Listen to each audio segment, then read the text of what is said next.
Nothing will ruin your day faster than mixing a cement-based self-leveling underlayment with hot water. The hot water will speed up the curing reaction and make placing the leveling compound virtually impossible. The same thing would be true with any cement-based patch, skim coat, tile mortar, or grout. Mixing with hot water is going to speed up the set time and significantly reduce the pot life of the mixture. So how can you keep cool when the weather and water supply won't comply? One way to do this is to ice your mixing water before you blend it with the cementitious product.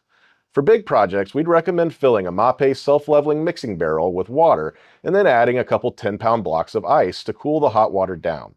Then, when you're ready, pull the required amount of cool water from the barrel and mix with the leveling or patching compound. For smaller projects, the same trick will work, just on a smaller scale. It's important to remember when using ice, make sure the ice itself does not get mixed with the product, and that only the cool water does. This trick will avoid speeding up the set time when you're doing detail work and when you don't want the product to set up too fast. And on a personal level, it's always a good idea to keep your own cool when working in hot environments. For more information on our products and help in selecting the right one for your project, please call us at 800-992-6273 or visit our website.